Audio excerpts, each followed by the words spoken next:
நேயர்களே, இந்த ஓட்டு திருட்டின் மூலமாக ஒரு பெரிய அதிர்ச்சி தகவல் கர்நாடகாவிலிருந்து வெளியாகி இருக்கிறது. இதுவரை நாம் வாக்காளர்களை நீக்கியது, தேர்தல் ஆணையம் மறுத்தது குறித்து பல சம்பவங்களை ஆதாரப்பூர்வமான செய்திகளின் மூலம் கொடுத்தோம். ஒரு செய்தியாளன் அது பாஜக கொடுக்கிற செய்தியும் சொல்ல வேண்டும், காங்கிரஸ் கொடுக்கிற செய்தியும் சொல்ல வேண்டும். ஆனால் அதுதான் ஒரு செய்தியினுடைய தன்மை. இந்த வாக்காளர்களை நீக்குவது ஏதோ காங்கிரஸ் சொன்னவுடன், ராகுல் காந்தி சொன்னவுடன் தவறென்றோ, மோடி சொன்னால் தவறென்றோ அப்படியெல்லாம் நாம் பார்க்க முடியாது.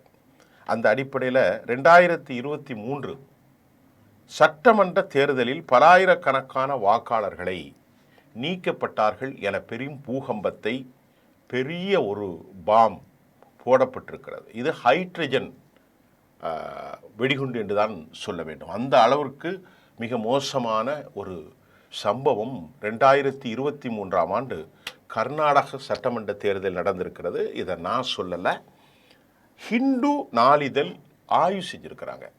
தேசிய அளவில் ஹிந்து ஆங்கில பத்திரிகையின் ஆய்வில் 2023 கர்நாடகாவில் ஒரு சட்டமன்ற தொகுதி, அந்த தொகுதியின் பெயர் ஆலந்த் என்கின்ற சட்டமன்ற தொகுதியில் எவ்வளவு வாக்காளர்களை நீக்கியிருக்கலாம் என்று நீங்கள் நம்பினால் நம்புங்கள், இன்னும் எவ்வளவு என்று தெரியவில்லை.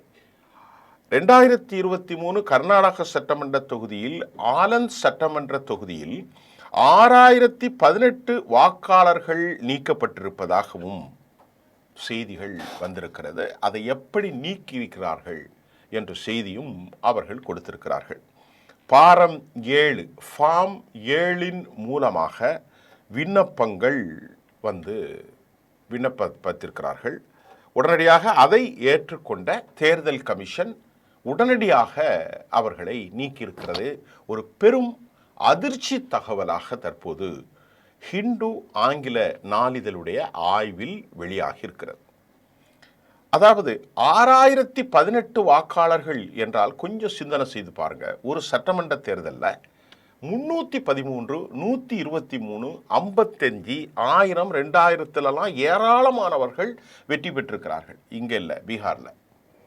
அப்போ கர்நாடகாவிலும் அதே நிலையில் ஆலந்த் சட்டமன்ற தொகுதியில் 6018 வாக்காளர்களை நீக்கியிருப்பது அம்பலத்துக்கு வந்திருப்பது. இதை முறைப்படி எப்படி செய்யணுமோ அதே போன்று ஃபார்ம் 7 அவர்கள் பயன்படுத்தி இருக்கிறார்கள். இதில் 24 விண்ணப்பங்கள் உண்மையானது.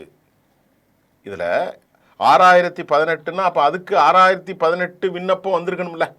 நான் கேட்குறதுக்கு பதில் சொல்லுங்கள். 6018 பேர் எங்களை நீக்கணும்னா 6018 பேர் விண்ணப்பம் கொடுத்துருக்குறோம் ஃபார்ம் 7ல், வெப்சைட்லேயோ இணையதளத்திலோ. அதை ஆய்வு செஞ்ச ஹிந்து ஆங்கில நாளிதழ் 24 விண்ணப்பங்கள் உண்மையிலேயே அவர்கள் எங்களை நீக்கிடுங்க, நாங்கள் இந்த இடத்துலேருந்து ரீலோகேட் ஆகிறோம் அல்லது வெளியே மைக்ரேட் ஆகிட்டோம், டிஸ்பிளேஸ் ஏதாவது ஒரு காரணங்களை சொல்லியிருக்கலாம். அது 24 உண்மை. மீதி 5994, கிட்டத்தட்ட 6000 வைத்துக் கொள்ளுங்களேன், போலியானவை என்பதும், இந்த போலியானவை ஃபார்ம் 7 மூலமாக பயன்படுத்தப்பட்டு இணையதளத்தின் மூலமாக அம்பலத்துக்கு அனைவரும் அதிர்ச்சி அடைந்திருக்கிறார்கள். இந்த மாதிரி ஒரு தொகுதியில் இல்லைங்க, நான் ஒரே ஒரு தொகுதியை மட்டும்தான் சொல்கிறேன். அடுத்தடுத்த வரக்கூடிய காலங்களில் எவ்வளவு ஓட்டு மோசடி நடந்திருக்கிறது என்பதை இனி வரத்தான் போகிறது. இனி இந்தியாவில் ஒரு பெரிய கலவரமாகத்தான் இந்த செய்தி இருக்கும். வாக்கு திருட்டு ஜனநாயகத்துக்கு எதிரானது, வாக்கு திருட்டு அரசியல் அமைப்புக்கு எதிரானது, வாக்கு திருட்டு sovereign fundamental respiratory system which has been collapsed. அது முழுமையாக ஸ்ட்ரக்சர் கொலாப்ஸ் ஆகிருக்கும். இதை அலோவ் பண்ணவே முடியாது என்பது தான் இந்தியாவில் பெரும் ஆளுமைகளுடைய கருத்தாக இருக்கிறது. இப்போ 2023 காங்கிரஸ் கட்சி தனது அந்த ஒருவர், அவர் பேர் அவர் என்ன சொல்கிறார்னா, எனது சகோதரர் நீக்கப்பட்டிருக்கிறார். காங்கிரஸ் கட்சிக்காரரை, தனது சகோதரரை நீக்கியது கண்ட அந்த எஸ்எம்எஸ்லையோ எப்படியோ அவருக்கு வந்ததை கண்டு அவர் அதிர்ச்சி அடைந்து அம்பலத்திற்கு இந்த செய்தி வருவதற்கு முதல் காரணம், எஸ்எம்எஸ்ல ஏதாவது அனுப்பியிருப்பாங்கன்னு நினைக்கிறேன். அதை பார்த்துட்டு தன் சகோதரர் தீவிர காங்கிரஸ் உறுப்பினர், அவர் யார் அப்ளிகேஷன் கொடுத்தா, அவர் எப்படி நீங்கினார், அவர் அந்த ஊரில் தான் இருக்கார் அப்படிங்கிறத உடனே அவர் என்ன சொல்றார், இந்த முறைகேட்டை தொகுதி காங்கிரஸ் கட்சியினுடைய வேட்பாளராக இருக்கும் PR பாட்டீல் அவர்கிட்ட போய் இவர் சொல்றார், என்னுடைய பிரதரை நீக்கியிருக்கிறாங்க, நாங்கள் அப்ளிகேஷனை கொடுக்கல அப்படின்னு சொன்ன உடனே தான் இவருக்கு முதலாக பொறி தட்டி இந்த செய்தியை வெளியே கொண்டு வருகிறார்.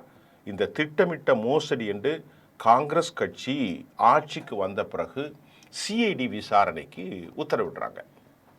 மாநில அரசாங்கத்தினுடைய ஆளுமைக்கு கீழ் இருக்கக்கூடிய CID விசாரணை வருகிறது. இந்த விசாரணையை ஹிந்து இவ்வாறு தெரிவிக்கிறது, நாங்கள் யாருமே விண்ணப்பிக்கவில்லை. இவ்வளவு பேர் அட்ரஸை எடுத்து போய் பார்த்தா 5994 மொத்தம் 6018 பேர் எங்களை நீக்கணும் அப்ளிகேஷன் கொடுத்ததாக சொல்லதில் வெறும் 24 அப்ளிகேஷன் மட்டும்தான் உண்மை. 5994 பேரும் போலியாக அங்கே இருக்கக்கூடிய காங்கிரஸ்காரர்கள், சிறுபான்மையினர்கள், தலித்துகளின் வாக்குகள் திட்டமிட்டு நீக்கப்பட்டிருக்கிறது என்ற உண்மை மட்டுமல்லாமல் அடுத்த செய்தி அவ்வாறு சொல்கிறார்கள்.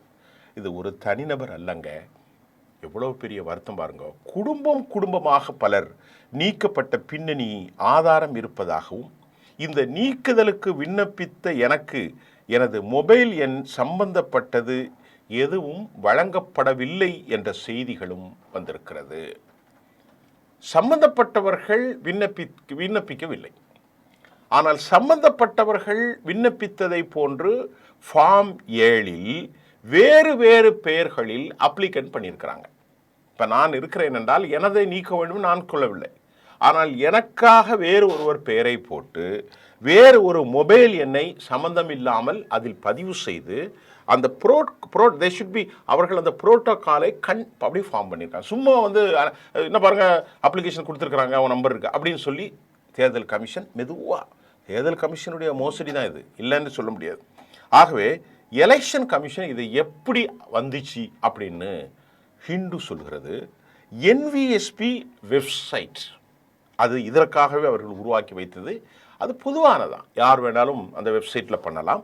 கருடா ஆப் மூலமே இந்த விண்ணப்பங்கள் தாக்கல் பண்ணதாகவும் எலெக்ஷன் கமிஷன் NVSP வெப்சைட் மற்றும் கருடா ஆப் மூலம் தாக்கல் பண்ணதாகவும் பரபரப்பான செய்தி வெளியாயிருக்கிறது. இந்த விண்ணப்ப செல்போன் எண்கள் மகாராஷ்டிரா மற்றும் ஆந்திராவிலிருந்து வருகிறது. அந்த செல்போன் எப்படி பண்ணியிருக்கிறாங்கன்னா, இந்த ஆப் செல்போன் நம்பர் உரிமையாளர்கள் யார் என்று தெரியவில்லை, பதிவு செய்யவில்லை என்பது குறிப்பிடத்தக்கது. அவங்க எந்த வெப்சைட்லேருந்து வந்திருக்கிறாங்க, எந்த ஆப் செல்போன் நம்பர் உரிமையாளர்கள் எதுவும் பதிவு செய்யாமல் இவங்க எப்படி செய்திருக்கிறார்கள் என்பதும் அடுத்த செய்தியில் பார்த்தால் பலர் இணையதளத்தை கையாள தெரியாத சாமானியர்கள், விவசாயிகள், கிராமத்து மக்கள், கல்வி அறிவோ புரிதலோ இல்லாத ஏழை தொழிலாளர்களை கட்சிகளை பார்த்து அடையாளம் பார்த்து கொத்து கொத்தாக குடும்பமாக அவர்கள் வெளியாக்கி இருப்பதாக CID விசாரணை வந்திருக்கிறது. CID மறுபடி உள்ள போறாங்க. இந்த கருடா ஆப்லையும் அல்லது NVSP வெப்சைட்டின் மூலமாக இவர்கள் செய்திருக்கிறார்கள். கோயிங் டு சர்ச் நிறைய உள்ள போய் பார்த்தா டைனமிக் IB என்பது தெரிய வந்திருக்கிறது. எல்லாம் திட்டமிட்டு தான் பண்ணியிருக்காங்க. இந்த டைனமிக் IB என்பது அவ்வளவு ஈஸியாக ஆட்களை கண்டறிவது ரொம்ப சிரமம் என்பதும், அவர்கள் விண்ணப்பிக்கப்பட்டது தேர்தல் ஆணையத்தின் உடனே கருடா டைனமிக் IBயின் ஆள்களை கண்டறிவது கஷ்டம் அப்படின்னு CID தெரிஞ்சுக்கிட்டாங்க. உடனே CID என்ன சொல்கிறாங்க, ரெலவெண்ட்டாக போய் இங்கே பாருங்கள், எலெக்ஷன் கமிஷனில் இவங்க என்னென்ன மோசடி நடந்திருக்கு, இந்த NVSP வெப்சைட்டு கருணா ஆப் மூலம் பண்ணிச்சிருக்கிறாங்க, பல குடும்பங்கள் மறுக்கிறார்கள், அது உங்கள் வெப்சைட் ஆப்பில் செல்ஃபோன் நம்பரு கர்நாடகாவில் இருக்கிற கிராமத்துக்கு மகாராஷ்டிராவில் இருந்த நம்பர்லையும் ஆந்திராவில் இருந்தும் வந்திருக்கு. அதை கண்டுபிடிக்க முடியாத அளவிற்கு தான் அது இருக்குது. ஏன்னா அவங்க டைனமிக் IB மூலம் ஏதோ அதை பற்றிய புரிதல் எனக்கு இல்லை, அந்த செய்தியை தான் நான் உங்களுக்கு தரேன். டைனமிக் ஐபியை பயன்படுத்தி அவர்கள் இந்த மோசடி செஞ்சுருக்கிறாங்க. அதனால் நாங்கள் அதை யாருன்னு கண்டுபிடிக்க போகணும். எனவே விசாரணை ஆயம் சிஐடி என்ன சொல்லியிருக்கிறது, நீங்கள் அவர்களுடைய கணனி முகவரி, அதாவது அந்த கம்ப்யூட்டர் ஏதாவது முகவரியே இருக்கும் போல அதை எங்களுக்கு தாங்க அப்படின்னு கேட்டிருக்காங்க. ஒரு முறை இல்லை, 2 முறை இல்லைங்க, 12 முறை கேட்டும் தேர்தல் ஆணையம் கொடுக்க மறுத்திருப்பது அதிர்ச்சிக்குரிய தகவலாக இன்றைக்கு வந்திருக்கிறது. எந்த தகவலையும் எலெக்ஷன் கமிஷன் 12 முறை கேட்டும் அவர்கள் கொடுக்க மறுப்பதும், ஓடிபி குறித்து அவர்களுக்கு அனுப்பி அந்த ஓடிபியை குறித்து கேட்டிருக்காங்க சிஐடி, அதற்கும் எலெக்ஷன் கமிஷன் மௌனமாகவே இருக்கிறார்கள். 2.5 ஆண்டுகள் கழிந்த பிறகும் கர்நாடகாவை போல் நாடு முழுவதும் பல வாக்காளர்கள் இந்த அநியாயமான இடைநீக்கம் செய்யப்பட்டிருப்பது பெரும் அதிர்ச்சியை நமக்கு ஏற்படுத்தி இருக்கிறது. இந்த நாட்டில் மீண்டும் கேட்கிறோம், இந்த நாட்டில் ஜனநாயகமும் இருக்கிறதா? இது காங்கிரஸ் கட்சி போலியாக சொல்லவில்லை, இதை சொன்னது சிஐடி ரிப்போர்ட். அந்த ரிப்போர்ட்டில் NVSP, அது மட்டும் இல்லாமல் கருடா வெப்சைட் எத்தனை முறை கேட்டிருக்கிறாங்க, டைனமிக்கில் ஃபோன் நம்பர் எல்லாம் ஆதாரமாக இருக்குது. 12 முறையும் பதில் சொல்லலை. கடைசியாக கம்ப்யூட்டர் அட்ரஸ் கேட்டாங்கன்னா அது கொடுக்க மறுக்கிறார்கள். இவ்வளவு மோசமாக ஒரு தேசம் சென்று கொண்டிருப்பது உண்மையிலேயே அதிர்ச்சி அளிக்கிறது. மீண்டும் அடுத்த செய்தியோடு உங்களை சந்திக்கிறேன். நன்றி.